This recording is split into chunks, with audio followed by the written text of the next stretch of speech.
Forward students discuss करते हैं कि हम नाइट्रिक एसिड को कैसे प्रिपेयर करते हैं, इसकी स्टूडेंट्स हम डिस्कस करते हैं कि प्रॉपर्टीज़ क्या हैं, एंड देन स्टूडेंट्स आपके पास हम देखते हैं कि हम किन प्रोसेसेस से इसको लेके चलते हैं और आपके पास नाइट्रिक एसिड बनता है।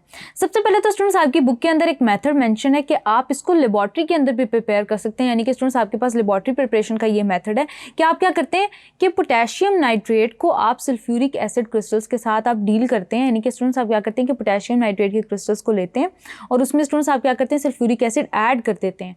एज अ रिजल्ट स्टूडेंट्स आपके पास क्या होता है कि पोटेशियम हाइड्रोजन सल्फेट आपके पास जनरेट होता है एंड स्टूडेंट्स आपके पास नाइट्रिक एसिड जनरेट होता है। तो ये पर्टिकुलर रिएक्शन स्टूडेंट्स होता है, ये लेबॉर्ट्री के लेवल पे किया जाता है। लेबॉर्ट्री लेवल पे स्टूडेंट्स आप ये रिएक्शन करते हैं, लेकिन स्टूडेंट्स आप जो इंडस्ट्रियल लेवल पे करते हैं, यानी कि आप जो मैन्युफैक्चर कर रहे होते हैं from air of that of nitric acid, students उस पर्टिकुलर प्रोसेस को बाय नेम कहा जाता है बर्कलैंड एंड आइट्स प्रोसेस। स्टूडेंट्स चलते हैं, डिस्कस करते हैं वन बाय वन कि हम इस पूरे प्रोसेस के अंदर आखिर क्या कर रहे होते हैं। सबसे पहले तो स्टूडेंट्स हम क्या करते हैं, हम स्क्रैच से स्टार्ट करते हैं, यानी कि आपने क्या करना है, स्टार्ट से आपने एक एक करके ऑक्साइड जनरेट करनी है स्टेप बाय स्टेप। सबसे पहले तो स्टूडेंट्स हम क्या करते हैं कि एयर लेते हैं, वो that is enriched in oxygen. अब स्टूडेंट्स आप उसको क्या करते हैं कि सबसे पहले आप एक फर्नेस लेते हैं, उस इलेक्ट्रिक फर्नेस के अंदर स्टूडेंट्स आप क्या करते हैं इलेक्ट्रिक डिस्चार्जेस प्रोवाइड करते हैं इस एयर को। और इलेक्ट्रिक डिस्चार्ज स्टूडेंट्स आप क्यों प्रोवाइड करते हैं, ताकि स्टूडेंट्स आपके पास स्टेप नंबर 1 में ये किया जा सके कि नाइट्रोजन और ऑक्सीजन के लिए फेयर इतना टेम्परेचर हो, तकरीबन स्टूडेंट्स रखा जाता है टेम्परेचर 3000 डिग्री सेल्सियस, ताकि स्टूडेंट्स आपके पास नाइट्रोजन और ऑक्सीजन आपस में रिएक्ट करके जनरेट करें नाइट्रिक ऑक्साइड, यानी कि स्टूडेंट्स आपका ये फर्स्ट स्टेप होता है। अब स्टूडेंट्स आपके पास नाइट्रिक ऑक्साइड जल्दी जल्दी 1000 डिग्री सेल्सियस पे बनने लग जाती है, और स्टूडेंट्स क्या होता है कि इस टेम्परेचर पे जब ये बन रही होती है तो ये डिकम्पोज नहीं करती। देन स्टूडेंट्स मूविंग फॉरवर्ड जब हम आगे देखते हैं तो हम क्या करते हैं कि नाइट्रिक ऑक्साइड की हम क्या कर रहे होते हैं, ऑक्सीडेशन कर रहे होते हैं। देन स्टूडेंट्स आगे हम क्या करते हैं कि जब हम देख लेते हैं, मेक श्योर कर लेते हैं कि आपके पास 1000 डिग्री सेल्सियस पे स्टेबल नाइट्रिक ऑक्साइड बन गया है, आगे आप क्या करते हैं कि इस नाइट्रिक ऑक्साइड की फर्दर ऑक्सीडेशन करवाते हैं। जब स्टूडेंट्स हम इसकी फर्दर ऑक्सीडेशन करवाते हैं तो आपके पास नाइट्रिक ऑक्साइड नाइट्रोजन डाइऑक्साइड के अंदर कन्वर्ट हो जाती है। अब स्टूडेंट्स नाइट्रोजन डाइऑक्साइड अब ये रेडिश ब्राउन गैस बन गई है, यानी कि हमने स्क्रैच से फॉर्मेशन स्टार्ट की। अब आपके पास नाइट्रोजन डाइऑक्साइड बन गई। अब स्टूडेंट्स अब की बार आपके पास टेम्परेचर कम है, वो आपके पास है 600 डिग्री सेल्सियस। अब आप क्या करेंगे स्टूडेंट्स कि आप वाटर के अंदर, क्योंकि स्टूडेंट्स आपके पास नाइट्रोजन डाइऑक्साइड वाटर के अंदर सॉल्यूबल है, आप क्या करेंगे इसको वाटर के अंदर डिसॉल्व कर देंगे। वाटर के अंदर डिसॉल्व कर देंगे स्टूडेंट्स तो आपके पास क्या होगा, स्टेप नंबर 3 के अंदर नाइट्रोजन डाइऑक्साइड को वाटर के अंदर डिसॉल्व कर देंगे तो आपके पास स्टूडेंट्स जनरेट हो जाएगा nitric acid and nitrous acid, यानी कि स्टूडेंट्स आपके पास इसका मिक्सचर आ जाएगा नाइट्रस एसिड का और नाइट्रिक एसिड का।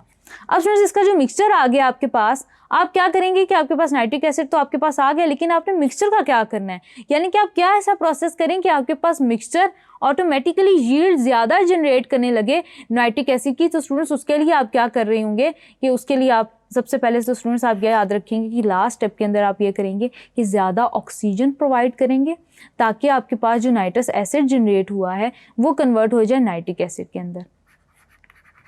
HNO2 है, इसको स्टूडेंट्स आप ज़्यादा से ज़्यादा ऑक्सीजन प्रोवाइड करेंगे तो ये आपके पास कन्वर्ट हो जाएगा नाइट्रिक एसिड के अंदर, प्लस स्टूडेंट्स आपके पास नाइट्रिक ऑक्साइड जनरेट होगा, प्लस आपके पास वाटर जनरेट होगा।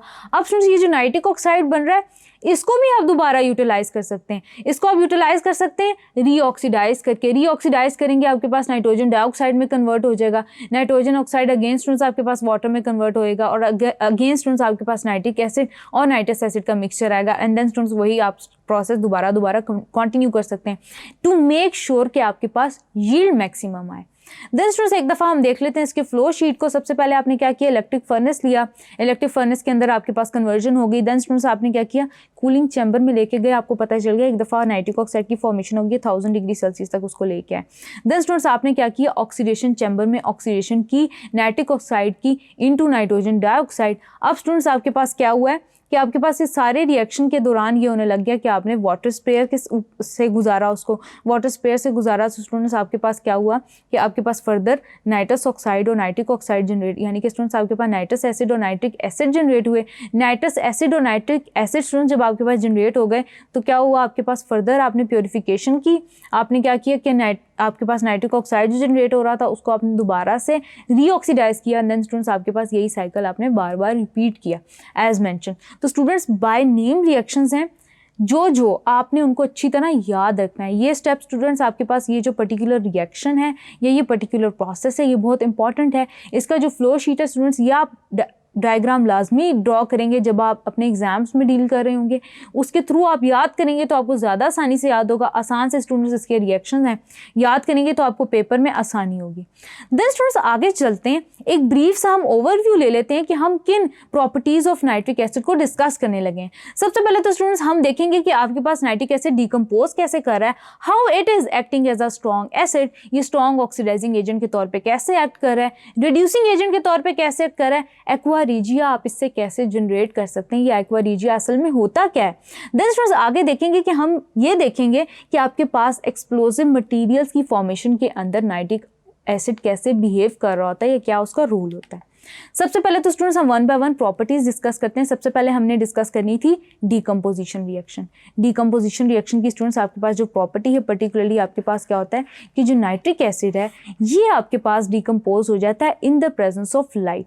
अब स्टूडेंट्स आपके पास नाइट्रिक एसिड पर्टिकुलरली इसलिए ज़्यादा रिएक्टिव है या स्टूडेंट्स आपके पास ज़्यादा रिएक्ट इसलिए करता है क्योंकि स्टूडेंट्स के आसानी से डिकम्पोज होता है, ईज ऑफ डिकम्पोजिशन की वजह से ये ज़्यादा रिएक्टिव है। अब आपके पास नाइट्रिक एसिड वाटर में कन्वर्ट होता है, नाइट्रोजन डाइऑक्साइड के अंदर कन्वर्ट होता है और स्टूडेंट्स आपके पास कन्वर्ट होता है ऑक्सीजन के अंदर, यानी कि ये 3 प्रोडक्ट्स इसके आ रहे होते हैं। देन स्टूडेंट्स आगे चलते हैं, देखते हैं कि आपके पास फर्दर रिएक्शंस कैसे हो रहे होते हैं। सबसे पहले तो स्टूडेंट्स आपको पता है अच्छी तरह से कि एज आ स्ट्रॉन्ग एसिड या being a very strong acid आपके पास ये बेसिस के साथ रिएक्ट करेगा। ये आपके पास बेसिस स्टूडेंट्स आपके पास वीक बेसिस भी हो सकती हैं, स्ट्रॉन्ग बेसिस भी हो सकती हैं। अब स्टूडेंट्स आपके पास हम 3 बेसिस हैं जिनके साथ हम डील कर रहे हैं। एक तो स्टूडेंट्स आपके पास हो गई बेसिस में स्टूडेंट्स आपके पास हो गया कि एज एसिड कैसे बिहेव कर रहा होता है।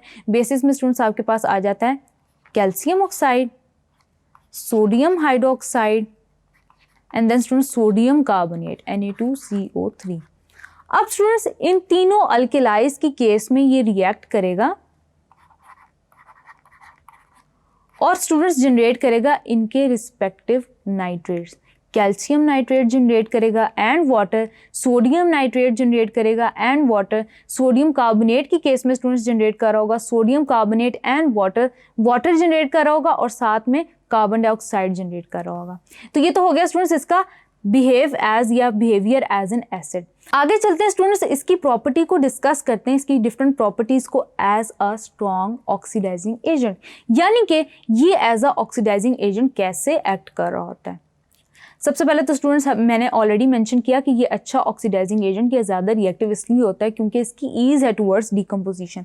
अब आपके पास स्टूडेंट्स ऑक्सीडाइजिंग एजेंट अच्छा इसलिए ये बन रहा होता है क्योंकि स्टूडेंट्स आपके पास पर्टिकुलरली होता है ये है कि आपके पास नाइट्रिक एसिड जब डिकम्पोज हो रहा होता है या किसी को आपके पास ऑक्सीडाइज कर रहा होता है तो स्टूडेंट्स आपके पास नेसेंट ऑक्सीजन जनरेट कर रहा होता है इन दैट ऑफ सोल्यूशन। अब ये नेसेंट ऑक्सीजन जो होती है स्टूडेंट्स ये ऑक्सीडाइज कर रही होती है मेटल्स को, नॉन मेटल्स को, मेटलॉइड्स को, यानी कि स्टूडेंट्स हम मेटल्स को वन बाय वन डिस्कस करेंगे, एलिमेंट्स को डिस्कस करेंगे कि आपके पास कैसे रिएक्ट कर रहे हैं नाइट्रिक एसिड से। स्टूडेंट्स कुछ ग्रुपिंग करके हम करेंगे डिस्कस इसको। सबसे पहले स्टूडेंट्स हम ये डिस्कस कर लेते हैं कि आपके पास नॉन मेटल्स के साथ कैसे रिएक्ट कर रहा है नाइट्रिक एसिड। तो स्टूडेंट्स ब्रीफली इसको हम देख लेते हैं, बहुत ज़्यादा डिटेल में नहीं जाते इसलिए ताकि आपको ये याद रहे। सबसे पहले तो स्टूडेंट्स आप याद रखेंगे कि आपके पास नॉन मेटल्स की जब बात आएगी तो आपकी बुक के अंदर 3 रिएक्शंस मेंशन है, carbon, sulphur and phosphorus. Carbon, sulphur, phosphorus के साथ रिएक्ट करेंगे तो स्टूडेंट्स आप याद रखेंगे कि आपके पास जो नाइट्रिक एसिड है वो कार्बन, सल्फर और फॉस्फोरस को उनकी रिस्पेक्टिव ऑक्साइड्स के अंदर कन्वर्ट कर देगा with nitrogen dioxide as a by product in the 3 cases, यानी कि 3 मेंशन है उन्हीं के अंदर। एक और बात आप याद रखेंगे स्टूडेंट्स कि आपके पास ये कन्वर्ट हो रहे होंगे in the presence of concentrated HNO3। ये स्टूडेंट्स आप कंसंट्रेशन लाजमी याद रखेंगे क्योंकि स्टूडेंट्स कंसंट्रेशन चेंज होने के साथ साथ मेटल्स की केस के अंदर आपके पास स्टूडेंट्स क्या हो रहा होगा कि आपके पास जो बाय प्रोडक्ट्स हैं वो चेंज होंगी, उनको भी हम डिस्कस कर लेते हैं। तो सबसे पहले तो स्टूडेंट्स हम देख लेते हैं कि नॉन मेटल्स कैसे आपके पास बिहेव करें। आपके पास स्टूडेंट्स नॉन मेटल्स रिएक्ट करें नाइट्रिक एसिड के साथ, अपनी रिस्पेक्टिव ऑक्साइड्स के अंदर कन्वर्ट हो जाएंगे। कार्बन डाइऑक्साइड में कन्वर्ट हो जाएगा, सल्फर डाइऑक्साइड में कन्वर्ट हो जाएगा, फॉस्फोरस अपनी रिस्पेक्टिव ऑक्साइड के अंदर कन्वर्ट हो जाएगा। उसके अलावा स्टूडेंट्स आप याद रखेंगे, जो स्टूडेंट्स आपके पास फॉस्फोरस है वो आपके पास टिपिकली कन्वर्ट हो जाएगा आपके पास फॉस्फोरिक एसिड के अंदर। सबसे पहले तो स्टूडेंट्स हम देखेंगे कि आपके पास कार्बन सल्फर फॉस्फोरस रिएक्ट कर रहा है तो क्या प्रोडक्ट जनरेट कर रहा है। सबसे पहले तो स्टूडेंट्स कार्बन डाइऑक्साइड में कन्वर्ट हो रहा है, सल्फर आपके पास सल्फ्यूरिक एसिड के अंदर कन्वर्ट हो रहा है, फॉस्फोरस स्टूडेंट्स आपके पास रिस्पेक्टिव एसिड के अंदर कन्वर्ट हो रहा है, that is phosphoric acid H3PO4। उसके अलावा स्टूडेंट्स आप याद रखेंगे कि अपनी रिस्पेक्टिव बाय प्रोडक्ट्स भी जनरेट कर रहा होगा in the form of nitrogen dioxide plus that of water. यानी कि स्टूडेंट्स आपने मेन प्रोडक्ट्स याद रखनी है कि कार्बन डाइऑक्साइड में जनरेट हो रहा है, सल्फर फॉस्फोरस अपने रिस्पेक्टिव एसिड्स के अंदर जनरेट हो रहे हैं। नॉन मेटल्स हो गए। आगे चलते हैं स्टूडेंट्स, आपके पास आ जाता है मेटलॉइड्स। मेटलॉइड्स में स्टूडेंट्स आपके पास आर्सेनिक और एंटीमनी रिएक्ट कर रहे होते हैं। स्टूडेंट्स इनका थोड़ा सा रिएक्ट करने का तरीका डिफरेंट है, यानी कि स्टूडेंट्स इनकी जो प्रोडक्ट आ रही होती है मेन वो डिफरेंट हो रही होती है। लेकिन स्टूडेंट्स आप याद रखेंगे कि नॉन मेटल्स और मेटलॉइड्स की केस के अंदर दोनों स्टूडेंट्स अपने रिस्पेक्टिव एसिड्स के अंदर कन्वर्ट हो रहे हैं while reacting with that of concentrated HNO3। यानी कि स्टूडेंट्स आपके पास आ जाता है आर्सेनिक प्लस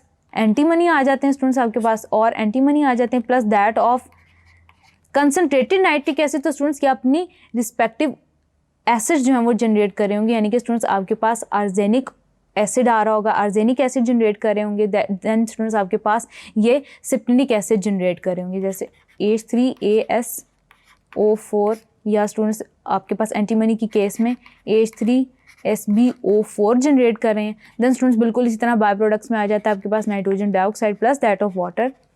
देन स्टूडेंट्स आपने देख लिया कि मेटल नॉन मेटल्स के साथ मेटलॉइड्स के साथ ये एक तरह से ही रिएक्ट कर रहा है। आगे चलते हैं स्टूडेंट्स, डिस्कस करते हैं कि आपके पास ये पर्टिकुलरली मेटल्स के साथ कैसे रिएक्ट करता है। Thank you.